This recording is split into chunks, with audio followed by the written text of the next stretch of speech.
Hello everyone आज हम सीखेंगे कक्षा 10वीं गणित अध्याय 4 की प्रश्नावली 4.2।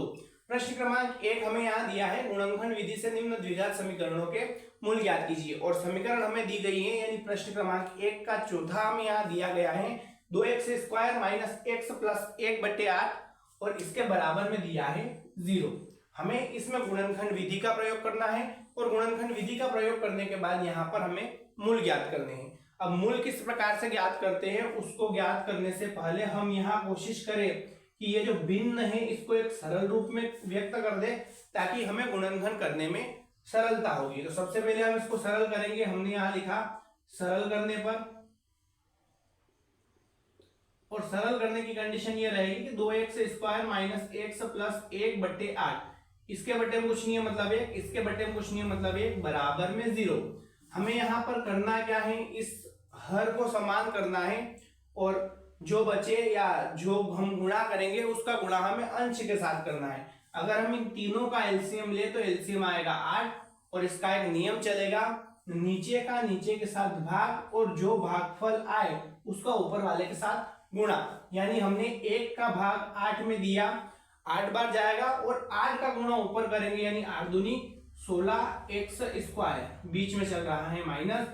फिर हम 1 का भाग 8 में देंगे, 8 बार में जाएगा और 8 का गुणा उसी पद के अंश के साथ होगा, यानी हो जाएगा 8x। फिर यहां पर दे रखा है प्लस 8 का भाग 8 में देंगे, 1 बार जाएगा और 1 का गुणा 1 के साथ करेंगे, यानी हो जाएगा 1 एकम 1, बराबर में 0। इसके बट्टे में कुछ नहीं मतलब 1।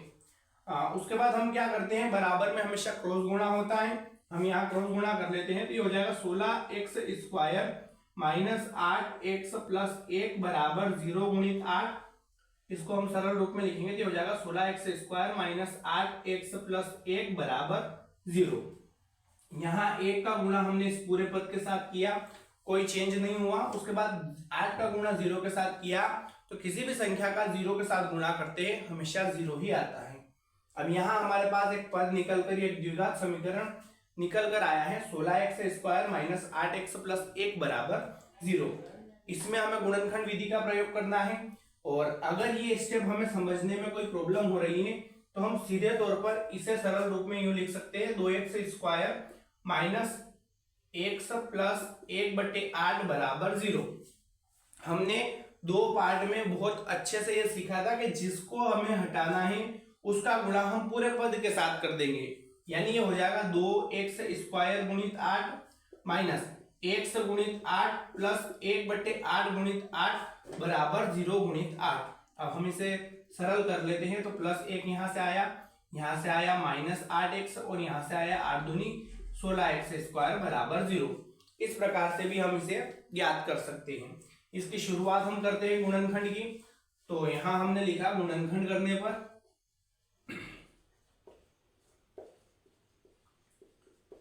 अब गुणनखंड की पहली स्टेप जो होती है वो हमें यह कहती है कि गुणनखंड में हमेशा पहली और आखिरी संख्या का गुणा होता है। यानी यहाँ 1 का गुणा 16 के साथ होगा, 16 एकम ही हो जाएगा 16।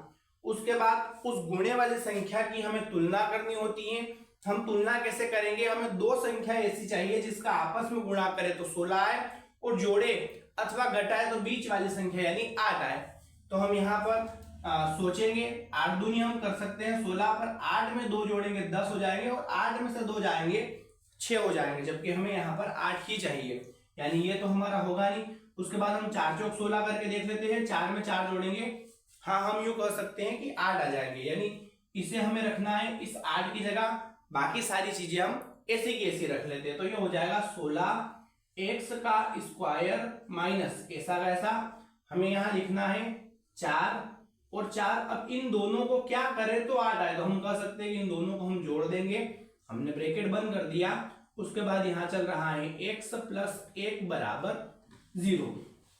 अब हमें करना क्या है, इस x का और उस माइनस का गुणा ब्रैकेट के साथ करना है। तो ये हो जाएगा 16x² माइनस प्लस माइनस 4 और 4 के साथ x का गुणा यानी 4x, फिर माइनस प्लस माइनस और 4 का गुणा x के साथ यानी 4x प्लस 1 बराबर 0। अब यहाँ पर दूसरी स्टेप लागू होगी गुणनखंड की, वो ये होगी कि अगर हमने पहले और आखिरी का गुणा कर दिया संख्याओं को कॉमन निकाल लिया, उसके बाद हमें दो दो के बनाने होते हैं जोड़े। हमारे पास यहाँ 1 2 3 4 पद निकल कर आए हैं।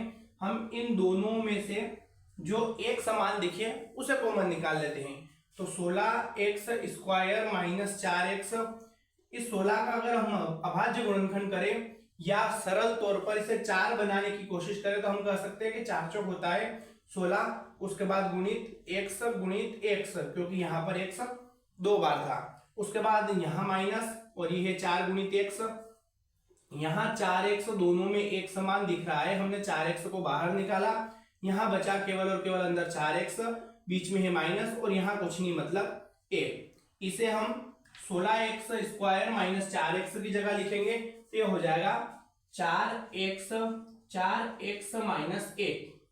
अब हमें करना क्या होता है, इसी पद को हम एक बार और लिख देंगे।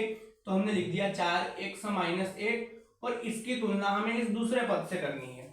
हमें चिन्ह को संतुष्ट करना है, इससे एक स्टेप पिछली को हमें संतुष्ट करना है, उसके बाद हम सोचेंगे। तो यहाँ 4x प्लस का है, यहाँ 4x माइनस का है, यहाँ प्लस का है कि यहाँ माइनस का है कि मतलब इसका उल्टा ये है। हम इस पूरे पद में माइनस का गुणा कर देंगे तो प्लस माइनस माइनस यानी 4x माइनस का हो जाएगा और माइनस माइनस प्लस यानी 1 प्लस का हो जाएगा। उसके बाद संख्याएं समान है, हमें किसी प्रकार का चेंज नहीं करना, तो हम 1 का गुणा यहाँ कर देंगे। अब हमें करना क्या है, जो हमें 2 बार दे रखा है या जो एक समान दिखाई दे रहा है उसे हम कॉमन निकाल कर एक बार लिख लेते हैं, यानी हो जाएगा 4x माइनस 1 और इसको हमने कॉमन निकाला दोनों में से और यहाँ भी 4x माइनस 1 ही आ रहा है तो हमने लिख लिया 4x माइनस 1। बराबर में इनके चल रहा है 0, हमें इन दोनों पद के बराबर 0 रखना है, हमारे मूल क्रमशः ज्ञात हो जाएंगे। तो हम यहाँ तीसरी स्टेप के रूप में उसे लेंगे। हमने यहाँ लिखा यदि 4x माइनस 1 बराबर 0 हो तो, अब सबसे पहली बात तो 4x नहीं रहेगा, माइनस का 1 बराबर से इधर जाके प्लस का 1 हो जाएगा और x के साथ 4 गुणे में इधर आएगा बटे में चला जाएगा, यानी हो जाएगा x बराबर 1/4।